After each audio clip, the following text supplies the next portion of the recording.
kwizera n'ubundi kwagukijije. The same faith that causes you to receive that free gift called eternal life is the same faith that heals you. You see, I feel in my spirit tonight there's people bound with sickness and disease. There's people hurting in your body. And tonight is your night of freedom and release.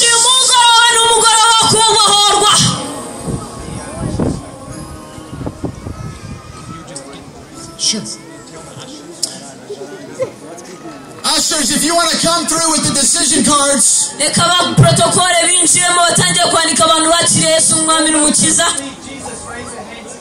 I know about 90% of you raise your hands, and we have decision cards we want you to fill out.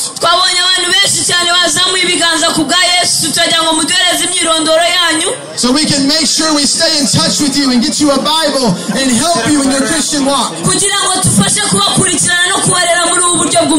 Amen. Hallelujah. So as the ushers come through, I want you to listen to what I'm saying. But fill out the information.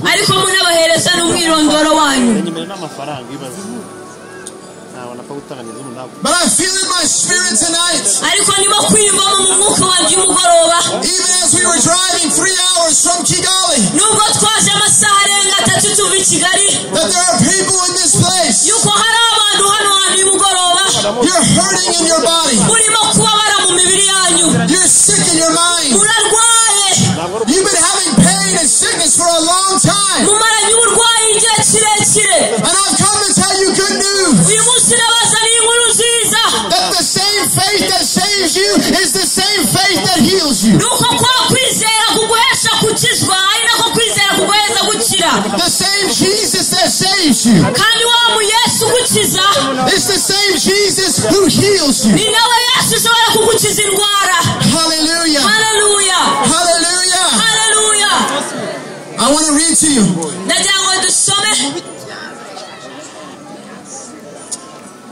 I tell you what, let's hold on the decision cards.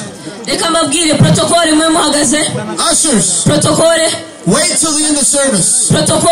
You can stand on the edges, here, and in front of the building. You can capture people's information. I want you to listen to what I'm saying and not be distracted. Tonight's your night of salvation. And tonight's your night of healing and deliverance in Jesus' name. I feel in my spirit there's people here tonight. You've been dealing with sickness so long, and torment so long. You're even wondering, can I even be healed? What's wrong with me? Why am I sick? Why am I in pain? Why did that accident happen to me? Can I tell you tonight? The Bible says the devil comes to steal, kill, and destroy. But Jesus said, I've come to give you life. And life more abundantly. So regardless of the stealing, killing, and destroying that you've experienced, Jesus is here tonight to give you life. I said Jesus is here tonight to give you life. He's here to give you healing tonight. He's here to give you deliverance tonight. He's here to give you freedom tonight. Hallelujah. Hallelujah.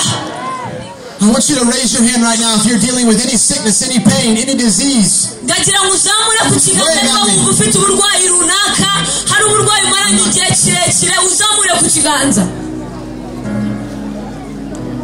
Look at these hands.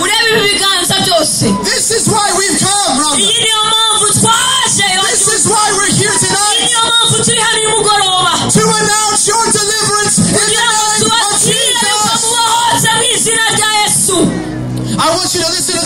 scripture. In Mark chapter 5, verse 25. Listen, this is for you tonight. I've been healed of sicknesses and diseases. My wife was healed of an incurable disease. Your freedom and healing is here tonight. In Mark 5:25, now a certain woman had a flow of blood for 12 years. Some sicknesses have lasted a long time. Some disease and torment has lasted a long time. And I'm telling you tonight, Jesus is moved with compassion for you. Jesus loves you. And this woman was in pain. She was suffering for many years. Verse 26 said, and she had suffered many things from many physicians.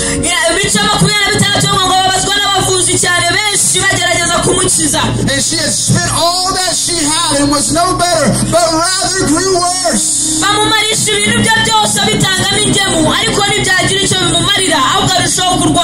Perhaps you tried to get healed. Perhaps you've gone to doctors. Some of you have even gone to the occult witchcraft powers. And yet you remain sick. You remain in pain. There's someone with a hernia in their stomach. You're being healed right now in the name of Jesus. There's someone with a hernia. Be healed now in Jesus' name. Your deliverance is now in Jesus' name. Begin to check yourself. It's gone.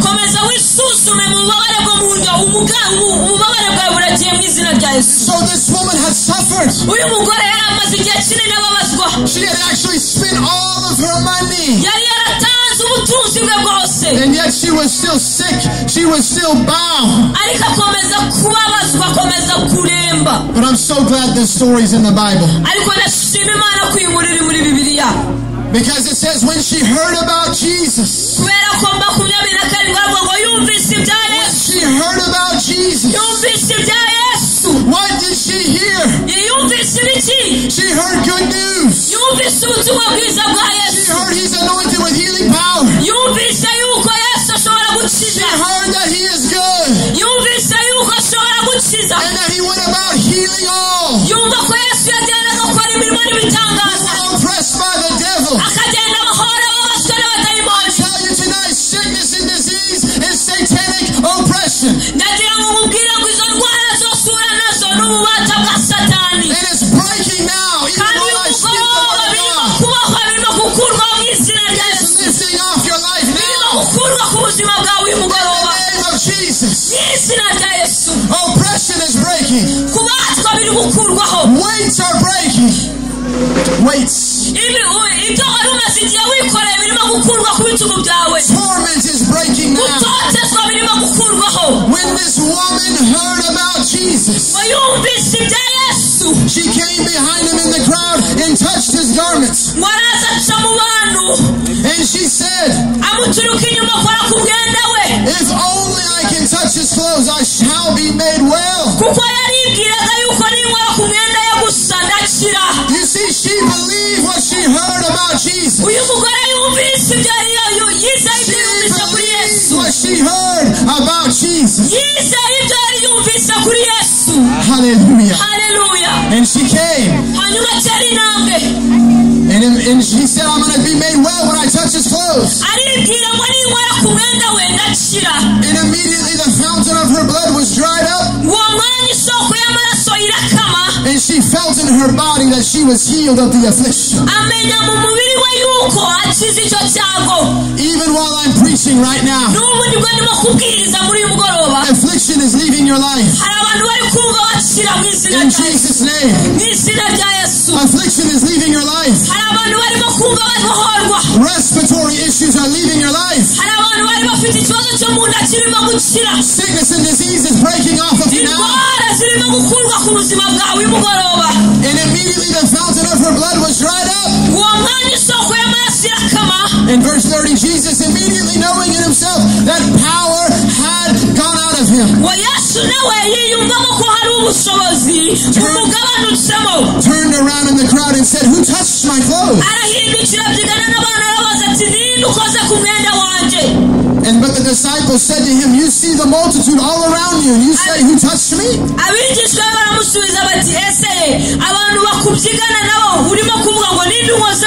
And the woman fell down before him, verse 33 says, and told him the whole truth. And he said to her, "Daughter, your faith has made you well. Go in peace."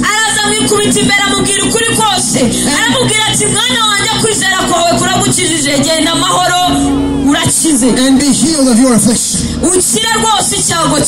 You see, when she pressed to the crowd, she reached out to touch Jesus.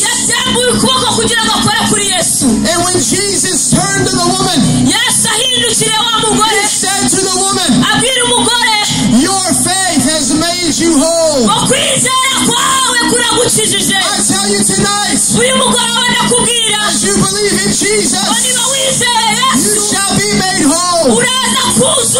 In the name of Jesus. Hallelujah. Hallelujah. Right now, I want you to put your hand on the part of your body that's in pain. I want you to put your hand on where you're sick. I want you to put your hand on where the issue is. Right now. And we're going to pray. And the healing power of God is going to flow into your life tonight. Hallelujah. Hallelujah. Thank you, Jesus. The power of the Lord is present to heal you tonight. I pronounce good news to you. That Jesus is here to heal you. Jesus is here to deliver you. Jesus is here to set you free. In the name of Jesus. Hallelujah.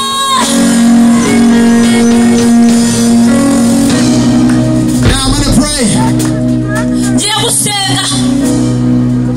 I want you to close your eyes and put your hand on that spot. In Jesus' name, you foul spirit of infirmity, loose the people now.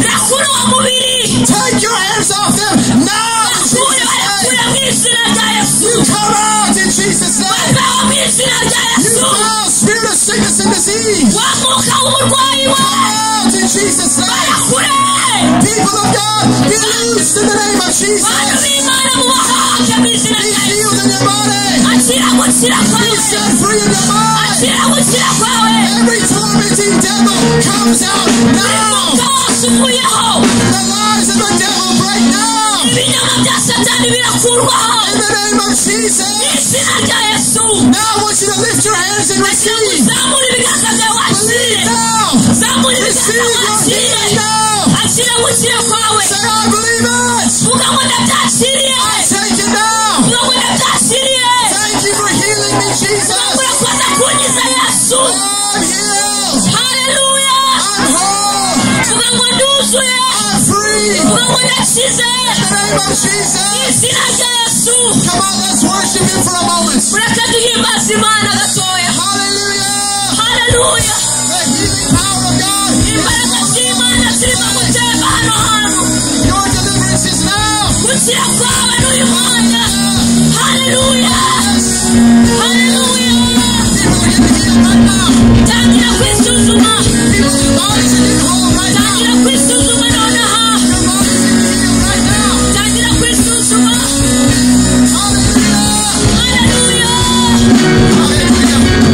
Hallelujah. Let's worship him for a moment.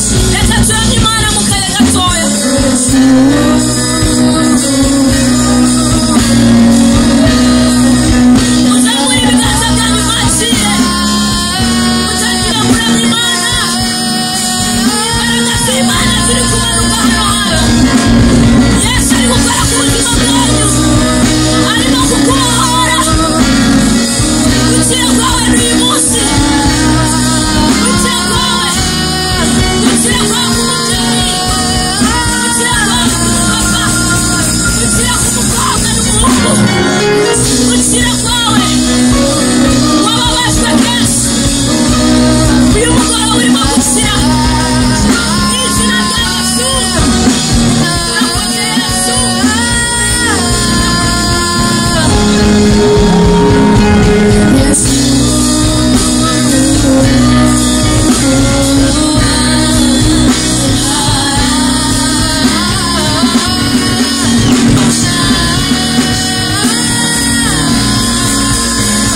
I want you to wave your hand at me.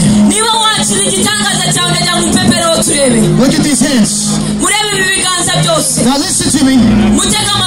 You were sick in your body. You were in pain. But Jesus healed you tonight. I want you to wave at me. Who is that? Every one of you were healed tonight. Who had a miracle tonight? Raise your hand.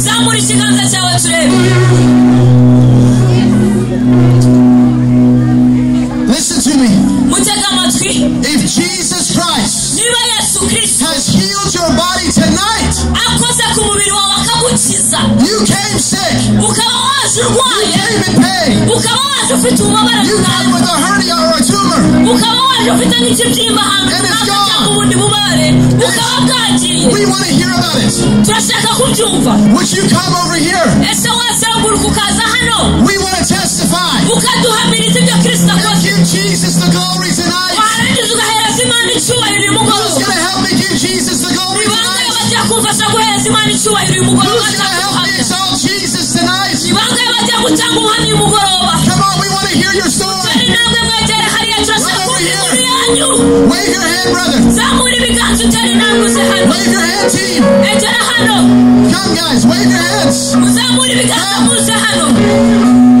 Make sure they come. We want to testify to Jesus. Jesus Christ is alive and well. And He loves the people of Rwanda. I said He loves the people of Rwanda. He loves you and your family. Salvation has come to your city tonight. Healing has come to your city tonight. Hallelujah. Look at these testimonies. Hallelujah. Come on, lift your voice.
What did the Lord Jesus Christ do for you tonight? Yasanyishije umugongo kandi nari maze ibyumweru bibiri. Yasanyishije umugongo kandi nari maze ibyumweru bibiri ndi mu buriri.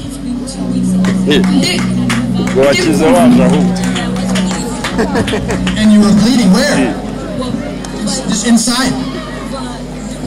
Yes. Wow. But for 2 weeks you've been in pain. But tonight all the pain is gone. Hallelujah! Hallelujah! Thank you, Jesus.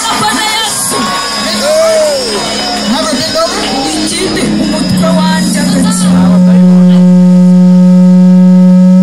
She said she also had a severe headache.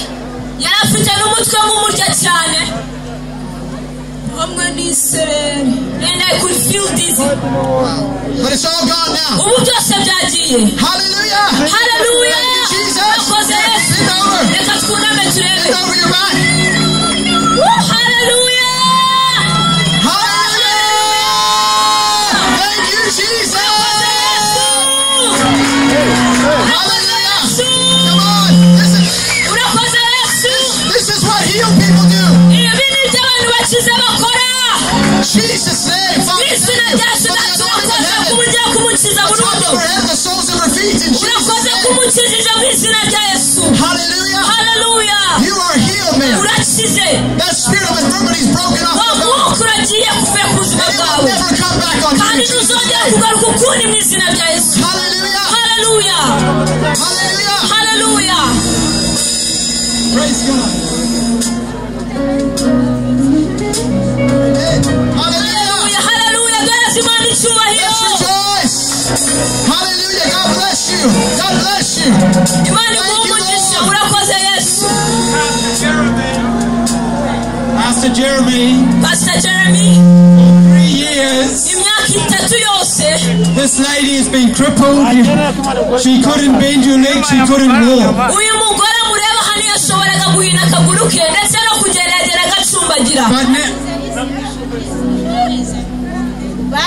Baranshyizeho isima agera kumvaga ariko aka kanya numvise Imana inkijije.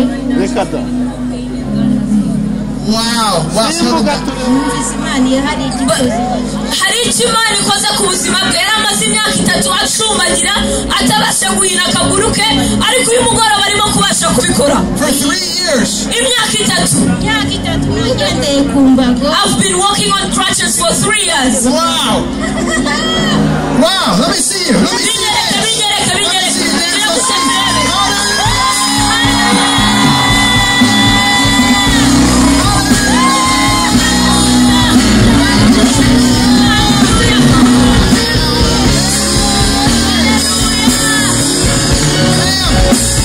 Jesus Christ has healed you tonight. God bless you. Hallelujah. Say hallelujah. Hallelujah. Pastor Jeremy, this lady. Pastor Jeremy, umugore. For 10 years had intense headache. And suddenly tonight, Jesus Christ come upon her. Took that headache away. Hallelujah.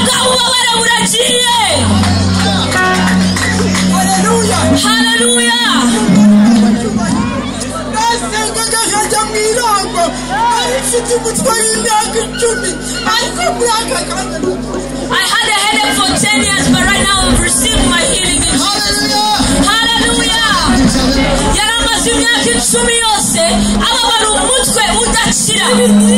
She used to take pills. She used to take medication every day. I used to pray every day. And when I would feel hungry, it would even be worse.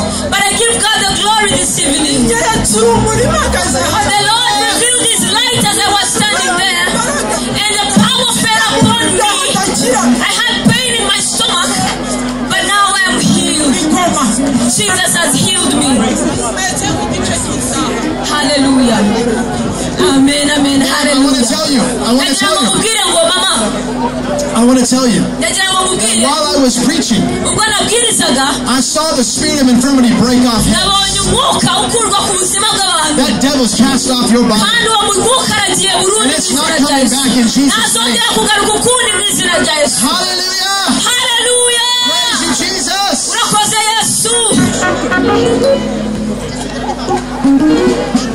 Everyone say hallelujah!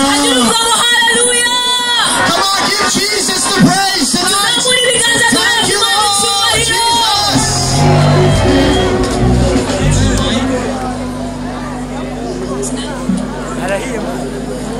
Pastor Jeremy, this lady's name is Berta. Berta. She's called Beata. And for 3 years she suffered from a breast and back issues and terrible pain.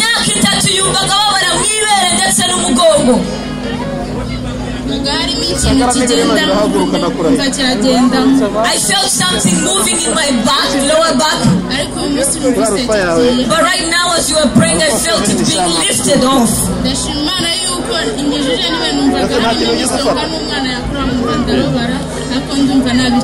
I praise God that I even had pain, severe pain when I was breastfeeding my child. But right now I'm not feeling that pain anymore. Hallelujah!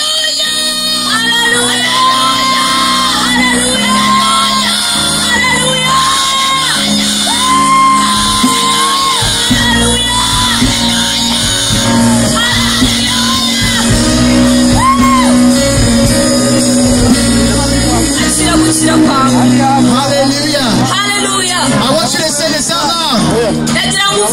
Say, Jesus, you are wonderful. Jesus, you are great. Jesus, you're so good. Hallelujah. It's a special one, you know, Tara will like this. This lady was addicted to drugs. And she felt the Spirit of God come upon her and set her free.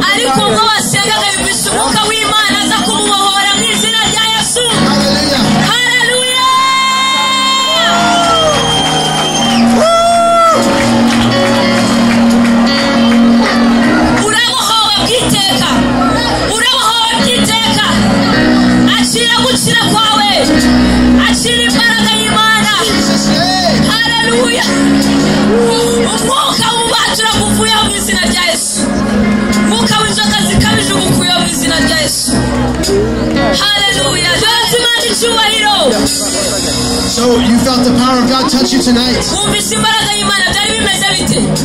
rwose ndumva bimeze neza ubundi Imana yatamise kungenderera ejo n'ejo niriwe mu rusengero hano mu Rwanda. God started revealing himself yesterday because I even went to church. Nari narabatijwe. I was born again back in the days. Nzongera nsubira inyuma nsubira ku biyobyabwenge. And then I backslid and became drug addicted. I will drink alcohol and become like a crazy person. And sometimes it would even be worse. But today I feel the Holy Spirit has come upon me and I'm no longer doing that ever again. Hallelujah!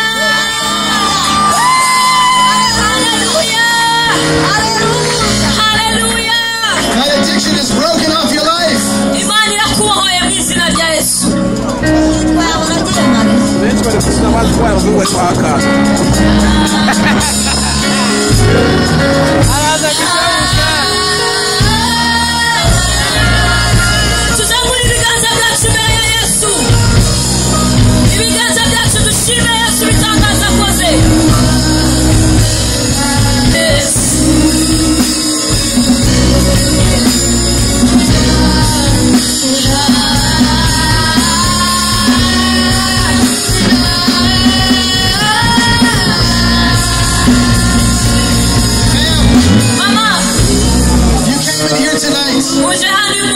What did Jesus do for you tonight?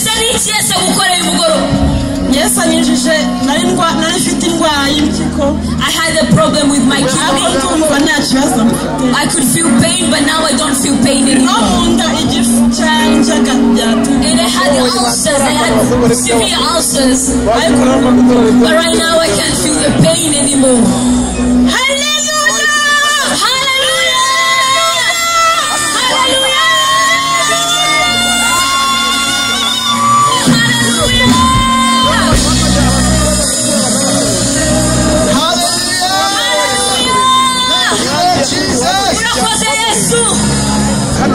Jesus is a healer.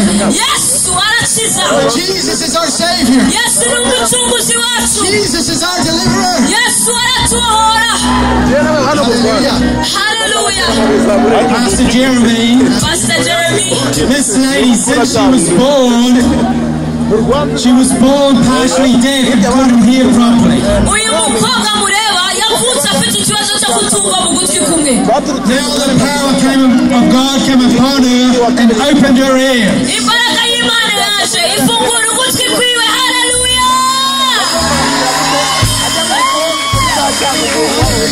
And also her legs, her knees couldn't bend or function. Now, which ear? Which ear was it? When I was a baby.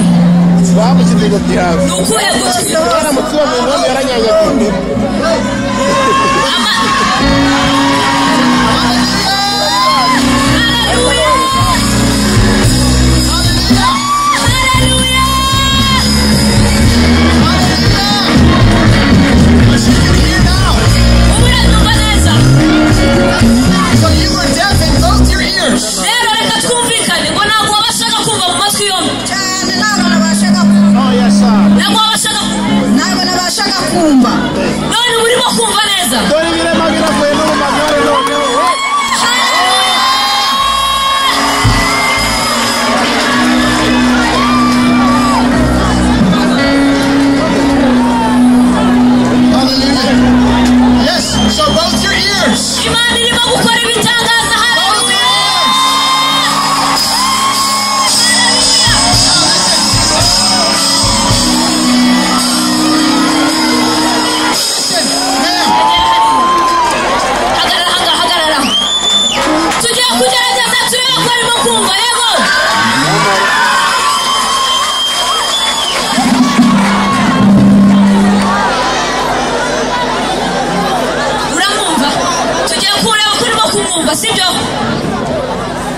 Everyone say thank you, Jesus. Russell, what's going on? Pastor Jeremy spent his whole life in this wheelchair. His whole life.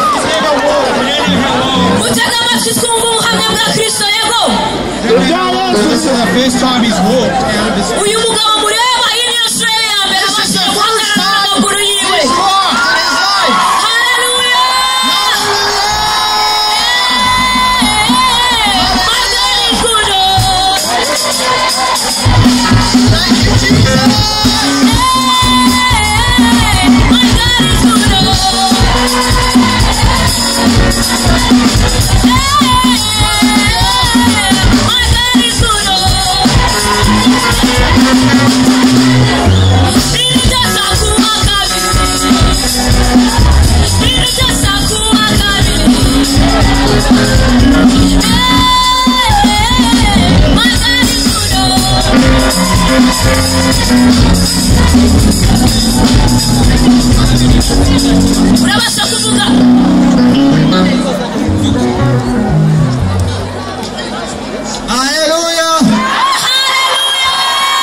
Tell him this. That tonight marks the beginning.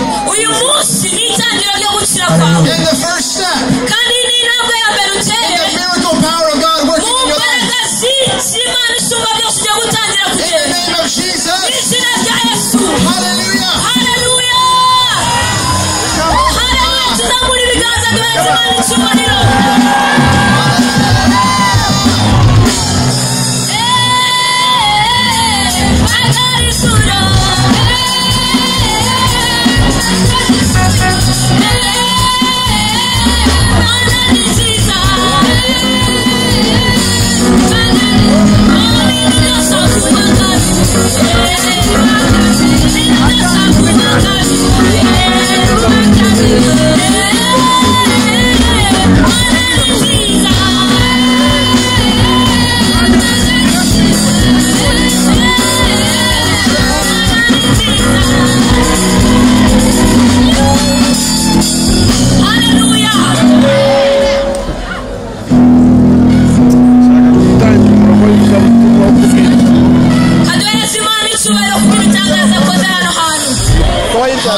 Listen, we're just getting started. We will be here tomorrow. And we'll be here Sunday night. This is just the beginning. Bring your friends and family and receive the power of God this week. Who's going to be here tomorrow? Who's going to bring somebody with you?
Is everyone having a good time tonight? Hallelujah.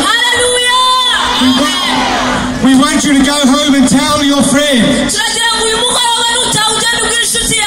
Tomorrow night, be here. God is moving. God is healing. God is setting the captives free.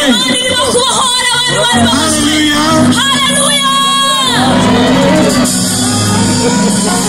So right now, as promised, can we bring? We want to bring the prizes on stage.